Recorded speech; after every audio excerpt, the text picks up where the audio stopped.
Are you the common denominator in all of your unhealthy, toxic relationships in your past? Today, I'll show you one simple yet powerful boundary you can put in place today to break this pattern for good. Like my client Helen, who after leaving her unhealthy marriage of 20 years, kept attracting these toxic, unhealthy types of partners who turn her life upside down. After implementing this boundary, she now rejects toxic behavior and red flags immediately and is happy to be on her own till she finds a healthy match. And if breaking your patterns is something you want help, this is the work that I do. I'm very passionate about it. I'd love to help you. Just reach out, book a call with me in the link in my calendar below. So if you're the common denominator in all your past relationships that have had an unhealthy or toxic dynamic, it's time to start looking at yourself, right? What you're bringing to the table that keeps these patterns to recur and what you're doing to allow these patterns to exist in your relationship. So there are 3 possible things that you're doing to keep attracting toxic relationships. You are ignoring or accepting or tolerating toxic behavior in others, or you lack the discernment skills of knowing what is healthy for you and what is not, or you're being completely blindsided,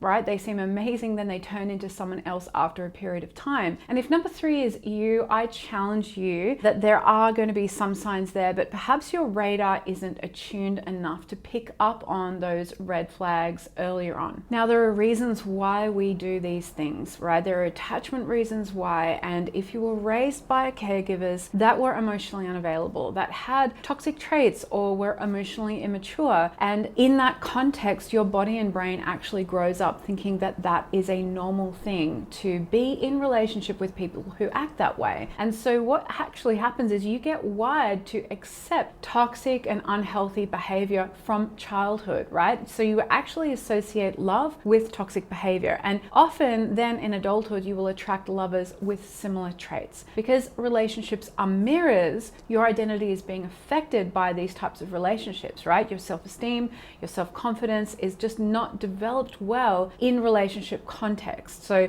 you get wired for external validation, right? So you're constantly seeking validation for yourself to understand your feelings and emotions and get connection from the outside because you're lacking that internal connection within you. And as a result, your relationship to yourself is limited. Perhaps it's non-existent, right? It never had a chance to develop at all. And in those unhealthy or toxic environments, you're not seeing healthy boundaries being modeled, right? There's no kind of concept that I deserve space to exist and that there's a separation between where I end and you begin, because there's this kind of enmeshed relationship you have with your caregivers in that environment that you then bring into your adult relationships, thinking again that that is healthy when it's not. The key to understanding how to break this pattern is boundaries. Boundaries might be a loaded word for you because you might have tried to set boundaries in the past and found that it didn't work, or it was really uncomfortable, or a lot of people rejected you and it just created more conflict, and you're probably conflict avoidant, so boundaries may be the last thing that you want to do. But setting healthy boundaries is essential, and knowing how to set healthy boundaries is a part of how we create and attract healthy relationships. At first, it's going to seem really unnatural or even impossible if it's your history that in relationships in your childhood and in your past, you've never had healthy boundaries. There's been enmeshment, right? There's been that kind of toxic behavior. So it's going to feel like you're actually going against the grain. It's going to feel like you're going against your nature, which is very much to kind of go along with what's going on around you. And the other aspect that will make it hard is that there's no kind of self-understanding or loop within the self to know what needs you need to set and protect with boundaries. And so, you tolerate things and keep tolerating them, and all of a sudden you realize you need to set a boundary, and the boundary is really clunky and it has a tendency to push people away, and right, it just doesn't serve you, it doesn't serve for healthy intimacy. Before I share with you this particular boundary that's really the game-changing boundary, I just want you to know the difference between healthy and unhealthy boundaries. A healthy boundary is really an invitation for another person to meet you where you need to be met. Okay, it's really an invitation. Hey, this is what I need. And the quality of your boundary that you set is in direct correlation to the quality of the connection you have to yourself and the way that you can express that and know that and be secure in yourself with it. So you need to know what your needs are in a situation, and you need to also be able to self-regulate within the body. That allows you to have a certain level of detachment from the outcome of you setting this boundary, right? Because that person has a choice as to whether they meet your boundary or not, right? And we need to acknowledge that fact that people aren't always going to follow our boundaries. A lot of the time they aren't. And we need to make sure that we have a consequence to that. And when we set a consequence, we actually have to follow through as well, okay? Now, I'm going to unpack that a bit more in a minute, but I just want to contrast that with what unhealthy boundaries look like. An unhealthy boundary is where you set a boundary with the intent to change the other person's behavior. Like, that's actually what you're trying to do. And you have an expectation of the outcome that they're going to meet it, right? It's actually kind of a controlling thing to do. Now, a caveat here is that when we set a boundary, and our expectation around it really depends on the type of relationship we have. If we're in an established, healthy relationship with someone where you've established trust, you've built that rapport and that respect together, that's going to equate to an equal amount of expectation that they're going to respect your boundary. I'm not talking about that scenario. I'm talking about where you are just meeting someone, or you're dating them, or you're in a situation where there hasn't been respect established and there's really not a lot of rapport because it is an unhealthy dynamic. So if that's the situation, you're going to have a very low expectation for that person to meet your boundary. And of course, that's a sign that that person, right, isn't respectful of us. But in an unhealthy boundary, when we set that, we don't follow through with a consequence, or we don't even have a consequence, right? When we set the boundary, we don't tell them what the consequence will be if they don't follow it, right? And so the boundary is actually by nature very unclear, and it's very loose.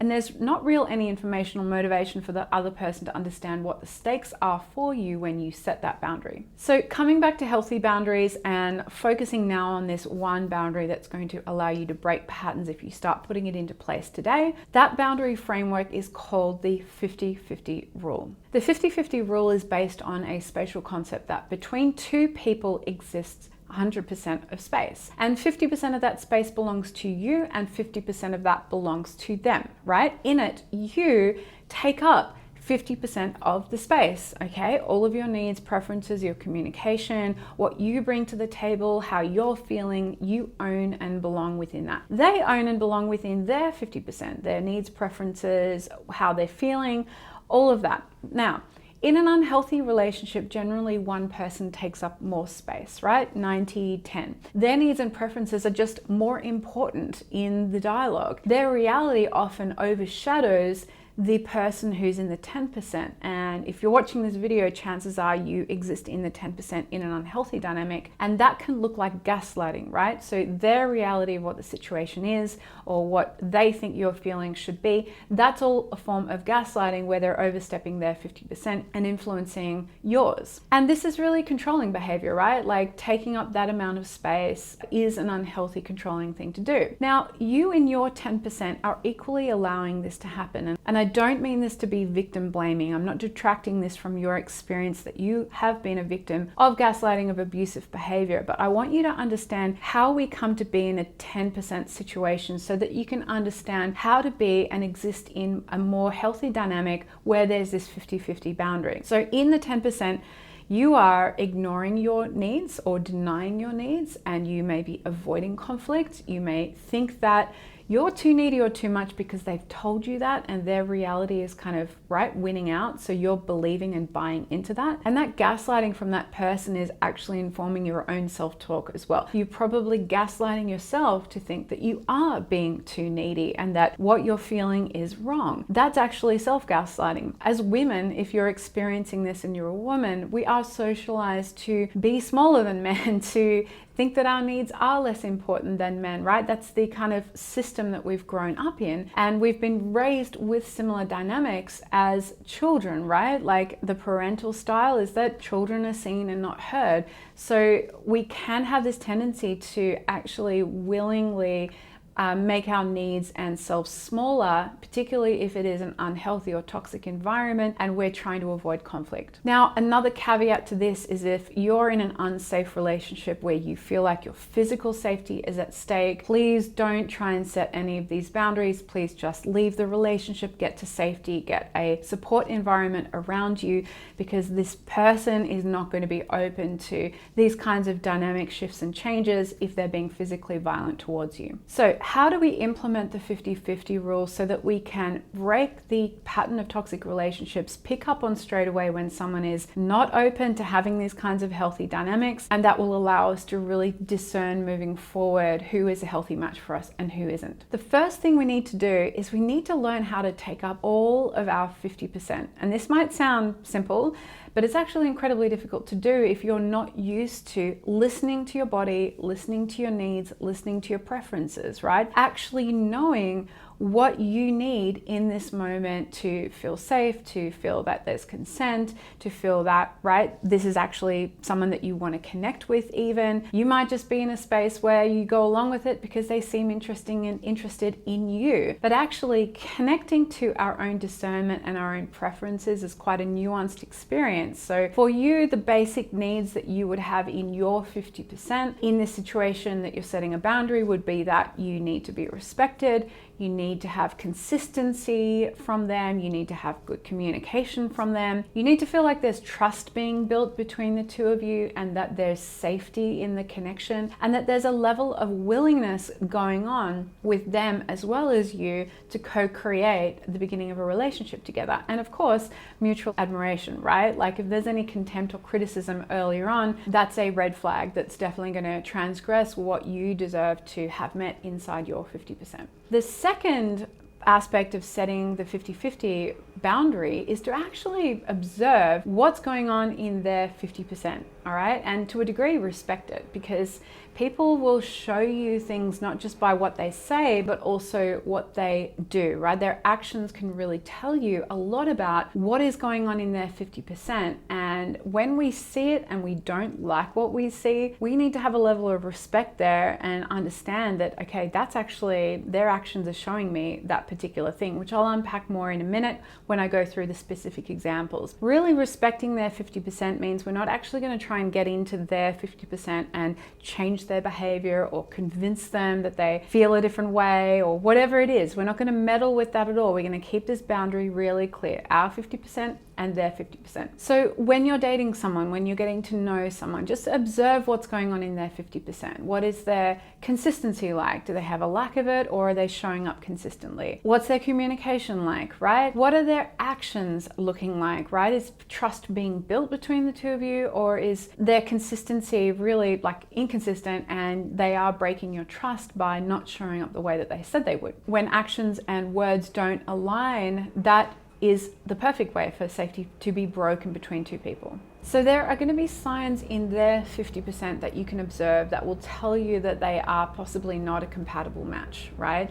And what we often do in a scenario like this when we're dating someone we really like them is we don't like that part of them, right? But we actually just try and override our needs and think, oh, it's not really important that they're not consistent. It's not really important that they're not communicative, right? We lower our 50% to 10% and kind of allow and tolerate and enable their behavior. What we need to do is recognize that that's a valid need of ours and see that this is the way that they're showing up, and clearly it's not a respectful way that they're showing up, and the consequence of that, which is what I'll say in a minute, is to not continue the relationship. So that's the third step. This is where you actually go ahead and set the boundary for your needs or preferences to be met in that, okay? So you've recognized your 50%, you've recognized and respected that's where they're at. You set a boundary to let them know that this is or isn't okay in a way. In order for me to continue this relationship or continue dating you, I need your communication to be more consistent, or I need you to follow through with what you're saying, okay? It's just a request for them to meet you halfway so that you can kind of meet in the middle. And they're either going to do that or they're not going to do that, right? We need to stay detached from the outcome, because if they choose to not do that, that just gives you great data that they're actually probably not that into you, or they don't respect people. A whole lot of information that can tell you that, you know, moving forward, this isn't going to be a healthy dynamic. And so when we set that boundary, we need to again, follow through with a consequence. So the consequence is if you don't maintain consistent communication or follow through with actions with what you say you're going to do, I won't be able to continue seeing you, and we actually have to then follow through with that consequence, right? End communication, saying, hey, I set this boundary, I noticed that you didn't step up or you didn't show up for that. That's cool, no worries, but I can no longer continue to see you. That level of detachment is needed in the early stages when we're discerning whether this is a healthy or unhealthy match. Obviously, the caveat I mentioned earlier is that if you're in a healthy relationship, there's some level of expectation because respect and trust has been built. That's sort of a different conversation. We're having a conversation more about setting these boundaries to ensure we don't fall into another toxic relationship pattern. So let's take a couple of examples so you can see how I'd actually apply this in real life. So say for example, you're dating someone and he continually does or says something that makes you feel unsafe, right? So firstly, you recognize in your 50% that you have a valid need for safety, like completely valid and normal as a human being, and they in their 50% don't seem to value or prioritize your safety, all right? So the boundary that you would set in this is that if you continue to do or say or whatever the thing that makes you feel unsafe, I won't be able to continue seeing you, and chances are they will continue to do that. And so you need to follow through with walking away. Second example, they are always unreliable or late, or they commit to things and then they don't follow through. So firstly, recognize your 50%, right? Your time is really valuable, right? You have a need for healthy communication. If you're not having communication needs met, a whole lot of things will happen right within you. You might start to feel anxious, uncertain, and all those things. Who's got time for that, honestly? And so then you recognize his 50%, right? He doesn't seem to respect your time. He doesn't seem to have the healthy communication skills that you require. So you set the boundary. If you continue to be late, I'm just not going to be able to build trust and safety with you, and I won't be able to see you again. Or if you can't communicate, at least, with a certain amount of frequency or whatever you need, this isn't going to work for me, right? Everyone has their own communication needs. Everyone has their own consistency needs. Getting to know your 50% and then setting that boundary with them is going to show you how they either show up then and shift their behavior to meet you halfway, right? We're not asking them to completely change, just meet you halfway, or they don't, right? And if they don't, again, we're just going to leave things there, move on. The last example is probably more of an extreme example, and this is an example where, say, someone is gaslighting you, right? They're denying you your experience and your feelings in a situation or your right to consent. They're literally coming out of their 50% trying to meddle with yours, saying, no, your feelings are wrong, no, you don't need, permission for that, or whatever, right? It's like a very controlling dynamic. In this situation, in your 50%, you have absolutely every right to be heard, to be with someone that provides the space for you to be heard and to express how you need to, and to have consent, right? You're a human being, you have a right to consent. His 50%, clearly he doesn't value your right to express yourself, doesn't value your right to consent. These are very, very dangerous transgressions in a relationship. And the boundary that you would set is, if you don't provide space for my experience, or if you don't allow me the basic human right of consent, I will leave, okay? Talk to so many women that stay in a relationship like this that don't value their 50% in a context like this because they've compromised themselves internally. So if this is something that you find really difficult to leave someone who's doing this kind of behavior, like you understand this boundary, but you don't quite fully understand why it's so hard for you to leave, I want you to continue watching the videos on my channel. You will understand that, and I want you to consider jumping on a call with me and we can unpack your particular situation, how I can better guide you to really understanding what you're worthy of and what you should value, and how you can break these toxic patterns using the 50-50 rule and the other skills that I teach my clients. I would love to speak with you. Here are some more of those videos for you to watch so you can move one step closer to having a whole and healed relationship to yourself and to others. And for now, I will see you in the next video.